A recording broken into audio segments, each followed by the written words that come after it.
তো রাসূল পাক সাল্লাল্লাহু আলাইহি ওয়াসাল্লাম এই শাওয়াল মাস যখন চলে আসতো, যেহেতু আমাদের মাস থেকে 30টি রোজা এই এক মাস আগেই আমাদের মাস থেকে বিদায় নিয়েছেন, রাসূল পাক সাল্লাল্লাহু আলাইহি ওয়াসাল্লাম ওই 30টি রোজার পরে সবচাইতে বেশি গুরুত্ব দিতেন যে রোজাগুলো, তার মধ্যে অন্যতম একটা রোজা হলো মাহে শাওয়াল মাসের 6টা রোজা। কয়টা রোজা? পুরুষরা অত বেশি আমরা না রাখলেও আমাদের মা বোনরা তারা ঠিকই এই 6 রোজাটাকে, যাকে নাম বলে 6 রোজা, কয় রোজা? 6 রোজা নামে পরিচিত, কিন্তু এটা শাওয়াল মাসের রোজা। আল্লাহর হাবিব সরকারে দো আলম বলেন, এই রোজাটাকে যারা, হযরত আবু হুরায়রা রাদিয়াল্লাহু তাআলা আনহু থেকে বর্ণিত হাদিস, রাসূলুল্লাহ বলেন, যারা এই শাওয়াল মাসের মধ্যে 6টা রোজা রাখবে, সারা বছর রোজা রাখলে যেই পরিমাণ সওয়াব হতো, আল্লাহ পাক রব্বুল আলামিন সেই পরিমাণ সওয়াব ওই বান্দার আমলনামায় দিয়ে দেবে। কন্না সুবহানাল্লাহ, আর জোর আওয়াজে বলেন না সুবহানাল্লাহ। যেহেতু সারা বছর আমরা আগামী বছর আবার রমজান পর্যন্ত বাঁচবো এমন কোনো নিশ্চয়তা কারো আছে? এ ভাইরা জোরে কথা কর না, আছে নাই? হয়তো কারো হায়াতে জিন্দেগি কমে আসতেছে, অল্প সময়ের মধ্যেই তার রূহ কবজ হয়ে যাবে, আমরা চলে যাব। কথা বলেন ঠিক না বেঠিক? সারা বছর আমরা রোজা রাখতে পারি না, কিন্তু যদি এই 6টা রোজা রাখা যায়, আল্লাহ পাক রব্বুল আলামিন তাহলে সারা বছর রোজা রাখলে সেই সওয়াব দান করে দিবেন। কন্না সুবহানাল্লাহ। যেহেতু হযরতে আব্দুল্লাহ ইবনে আব্বাস রাদিয়াল্লাহু তাআলা আনহু থেকে বর্ণিত হাদিস, হযরত আব্দুল্লাহ ইবনে আব্বাস রাদিয়াল্লাহু তাআলা আনহু, তার কাছে একজন লোক এসে রোজা সম্পর্কে জানতে চাইলেন। জিজ্ঞেস করলেন আব্বাস রাদিয়াল্লাহু তাআলা আনহুকে, আমি রোজা রাখতে চাই, রোজা সম্পর্কে আমাকে তালিম দেন। হযরত আব্দুল্লাহ ইবনে আব্বাস রাদিয়াল্লাহু তাআলা আনহু বললেন, আমি তোমাকে সুরক্ষিত উপঢৌকনের মতো মূল্যবান একটি কথা বলে দেব। তিনি বললেন, তুমি যদি রোজা রাখতে চাও, জামানার পয়গম্বর হযরতে দাউদ আলাইহিস সালাতু ওয়াস সালাম, তার মতো যদি তোমার রোজা পালন করতে চাও, হযরতে দাউদ আলাইহিস সালাতু ওয়াস সালাম প্রতি আরবি মাসের প্রথম 3 দিন তিনি রোজা পালন করতেন। কয়দিন? জোরে বলেন, কয়দিন? জামানার পয়গম্বর হযরতে দাউদ আলাইহিস সালাতু ওয়াস সালাম প্রতি আরবি মাসের প্রথম 3 দিন, আবার মাঝের 3 দিন, আবার শেষের 3 দিন, এই মোট 9 দিন প্রতি মাসে হযরতে দাউদ আলাইহিস সালাতু ওয়াস সালাম রোজা পালন করতেন। সুবহানাল্লাহ। আরো জোরে বলেন না সুবহানাল্লাহ। ঠিক তাই না? এরপরে তিনি বললেন, যদি তুমি ঈসা ইবনে মারইয়াম আলাইহিস সালাতু ওয়াস সালামের মতো রোজা রাখতে চাও, তিনি সারা বছর রোজা রাখতেন। তিনি সারা বছর 365 দিন, একদিন তিনি মিস করেন নাই, সারা বছর তিনি রোজা পালন করতেন। শুধু তাই না, তিনি রোজা তো পালন করতেন, তিনি জব খেতেন, তিনি মোটা কাপড় পরিধান করতেন। তার পাশাপাশি তিনি যেই জায়গায় অবস্থান করতেন, যেখানে মাগরিব হয়ে যেত, সন্ধ্যা ঘনায় আসতো, ওই জায়গায় দাঁড়ায়া দাঁড়ায়া তিনি সারা রাত ভর তিনি নামাজ আদায় করতেন। আরো জোর আওয়াজে বলেন না সুবহানাল্লাহ।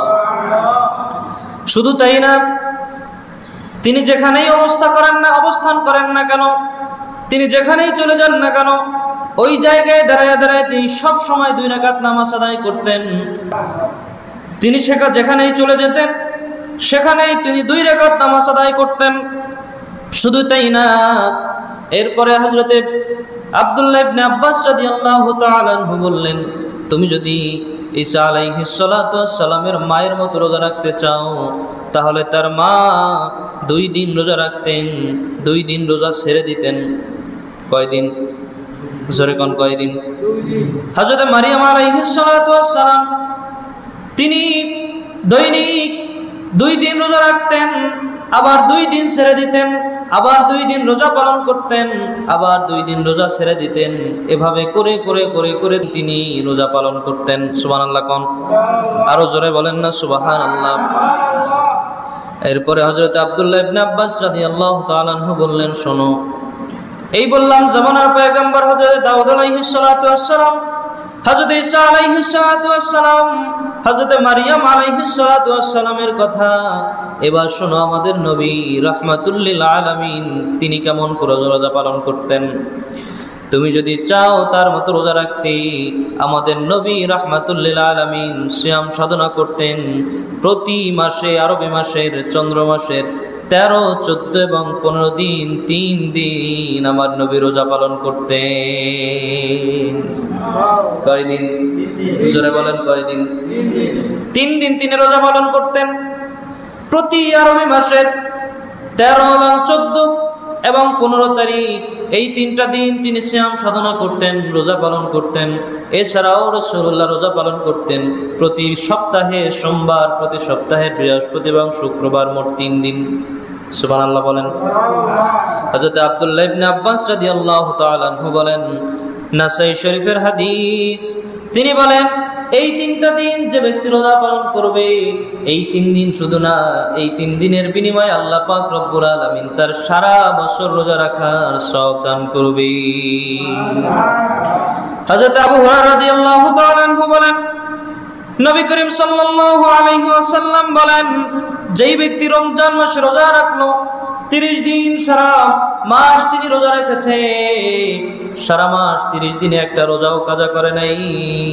ঈদের নামাজ গেল, শাওয়াল মাস চলে আসার পরে ওই শাওয়াল মাসের মধ্যে যেই ব্যক্তি 6টা রোজা পালন করবে, এই ব্যক্তির সারা বছর রোজা রাখলে যেই পরিমাণ সওয়াব হতো, এই 6টা রোজার বিনিময়ে আল্লাহ পাক রব্বুল আলামিন সারা বছর রোজা রাখার সওয়াব দান করবে। জোরে বলেন না সুবহানাল্লাহ। শুধু তাই না, আবু হুরায়রা রাদিয়াল্লাহু তাআলা আনহু বলেন, এই 30টা দিন রোজা রাখছে, এই 30টা দিন যেহেতু আমাদের বছরে কয় দিন? 365 দিন। বছরে কয় দিন? 365 দিন। তিনি বলেছেন 30 দিনে যে আপনি রোজা রাখলেন, এই 30 দিন মানে 300 দিন। সুবহানাল্লাহ বলেন সুবহানাল্লাহ। যেহেতু রব্বুল আলামিন বলছেন, মান জাআ বিল হাসানাতি ফালাহু আশরু আমসালিহা, রব্বুল আলামিন বলছেন যে একটি নেক আমল করবে, যে একটি নেক আমল করলো সে তার 10 গুণ পরিমাণ সওয়াব দান করবে। সুবহানাল্লাহ। কোন নেক আমল করছেন কয়টা? জোরে বলেন না, কয়টা? কয়টা? একটা নেক আমল করছেন। আল্লাহ পাক রব্বুল আলামিন এটা একটা রাখে না, একটা নেক আমল করার কারণে আল্লাহ পাক রব্বুল আলামিন 10টা নেক আমল করার সওয়াব দান করবে। সুবহানাল্লাহ বলে।